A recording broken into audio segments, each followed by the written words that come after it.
welcome to Tomoy 87, another Thursday. It is so wonderful to have you here. This is your space for all of my female entrepreneurs, all my new entrepreneurs, my potential entrepreneurs who feels as if you don't know where to start, you feel frustrated, but you are looking to build that powerful brand. If that is you, go ahead, hit that subscribe button, and you want to hit the notification bell too, because you don't want to miss these videos. They are sure to help you.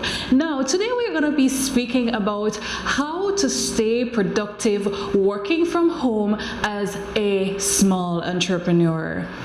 Female entrepreneur at that. So that is how to stay productive working from home as a small female entrepreneur. And guys, stick around to the end of this video, because even though I have 6 tips to share with you, there is a bonus at the end, and this bonus will help you so very much. Let's jump right into this video without further ado.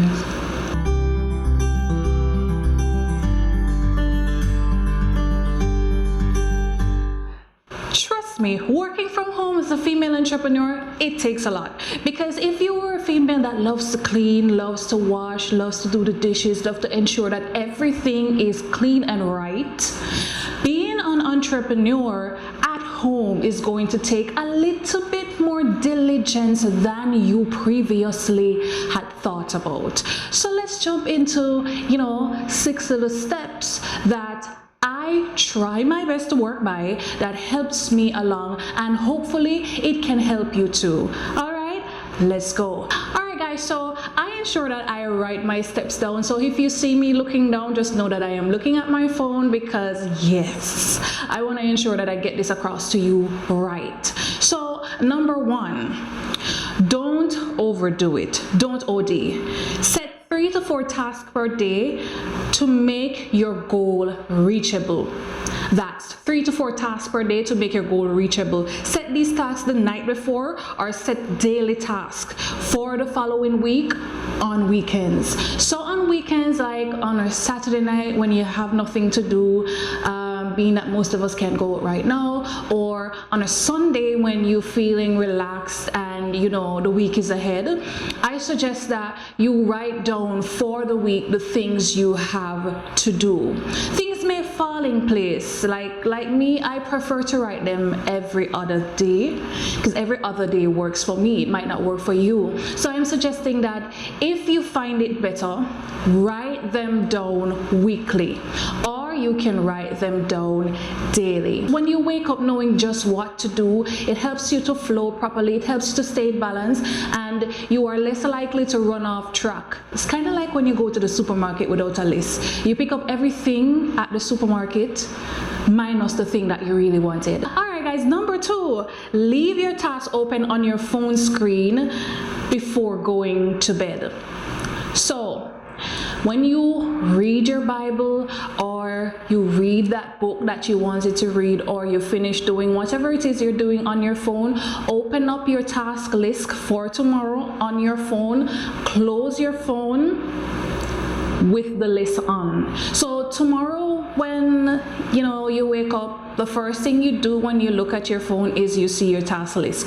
You have no time to do anything else before the task list slap you in the face, right? So you want to ensure that if you are a Bible reader and you're the type that's going to forget to read the Bible, you add that to the top of the list, all right? But I am sure if you're a good Bible reading Christian, you will not forget that. So you don't have to put it on top of the list, right? Anyhow, leave it on the phone before you go to your bed. When you do that, when you open up the phone in the morning, it's the first thing to attack you. You don't have no time to go astray, and you know just what you are supposed to do. Number 3, hold yourself accountable. How do you hold yourself accountable? I suggest creating a scoreboard. Yes, you heard me right. Creating a scoreboard. A scoreboard is something that you are going to have little tallying, numbering each task you finish, and so you reward yourself at the end of the week. Knowing that you are looking forward to a reward at the end of the week actually boosts you up and help you to go through those tasks so much easier. So if you're you're a person that is not allowed to have certain things, for example chocolate, and you know you can only have chocolate once in a while, let chocolate be on the weekend, and let chocolate only be if you have finished your task. If you are living with a spouse or children or your family, whoever, let them keep this scoreboard for you and let them keep the reward. So at the end of the week, you don't just go take the chocolates anyway. Somebody is there to give you the reward. Hold yourself accountable. Number 4, and this is so important because I think this is one of the reasons why I was asked to do this video. Set aside time for chores and family time. Set aside time for chores and family time. It is so very, very important when you're an entrepreneur. Not because you're an entrepreneur, you should believe that, oh, I should work 24/7 and I have no time for family nor friends, neither do I have any time for myself. That's a lie. Set aside time for chores, set aside time for family, set aside time for self-care, because this will keep your sanity in check and help you to not go overboard or to mix business with pleasure.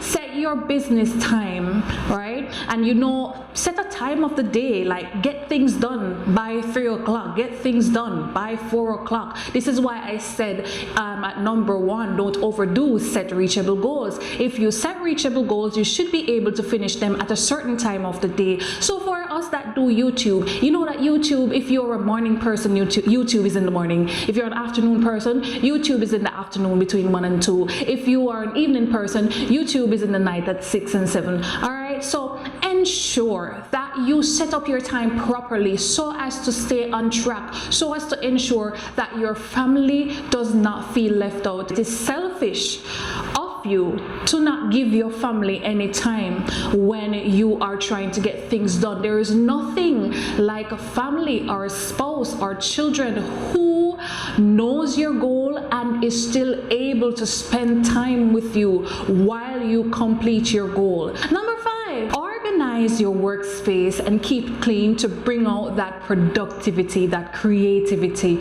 within you. What this does is actually stimulate the mindset. It stimulates the productive mindset and it keeps you on track. Let me see. When you are in a certain surrounding that speaks to you, you are more eager to do work than if everything is off. And sometimes we don't realize that that is the case. We feel off. Oh, I'm having an off day. Nothing is going right. But you don't realize that everything around you is upside down, topsy-turvy. Books here, paper there, pens there, everything all over the place. Nothing is right. And you expect to have a productive mindset. Your productive mindset is sometimes stimulated by your surrounding. Organize and clean up your surrounding. Number 6, and we spoke about this little in number 4. Ensure that your family or your roommates understand your goal. I repeat, ensure your family or your roommates understand your goal. Ensure they understand that I'm an entrepreneur in the field of fashion and I use this space to cut my fabric, sew my fabric, do my things, and you are not allowed to disrupt this space. Or I am a YouTuber. I am doing this to ensure that I can bring in further income to this family to benefit us. And sometimes it would be nice to probably have one of you come on screen, because I would love for you to know and to understand and to support what I am doing. Show them your work. Help them to even understand your work. You know, like take a kids to work day and stuff like that. Have a take your family to work day. Have them come around, see what you do, probably sit down and try it out, even if it is boring. They will appreciate the fact that you actually involve them in what you do, because what you are doing is important to you, and the more dedication you put to it and the more you involve them in it, is the more they're going to understand how much of an importance this is to you. I know we read 6, but the this is bonus points, and I'm going to say this to you, so listen to me nicely. Learn to say no to the good things so that you can say yes to the great things. A lot of things are going to come. A lot of things are going to be offered. A lot of times are going to come up where, because you're home, you want to skip along and do this with the family, or they're watching your favorite movie, so you want to pause and stop and go watch that movie too, or you know, something. And it's good things. They are good things. They are good things, but there are greater things. Like when this old world opens back up, make sure you have made some money where you can go outside and spend it and have some time with the family, because you are home with them right now. So you want to ensure that you do your best as an entrepreneur. Learn to say no to the little things that come up. You love to wash, you love to cook, you love to do all of that. Set aside the time to wash, cook and clean, please. Yes, you can't wash, cook and clean while you're working. I understand the multitasking, but multitasking sometimes rob you of what you are really supposed to do. But anyway, I'm not going to chat forever. These are my 6 steps plus my bonus point, and I want to say thank you for staying to the end of this video. It was really nice having you here. I know you got value from this. If you got value from this, go ahead, hit that like button, hit that share button, share it with somebody so that they can know, right? Subscribe, and remember to hit that notification bell so that each week you won't miss great videos like these as I share more in helping you to understand how to become a better entrepreneur, how to build a better brand. Thank you so much. Bye bye.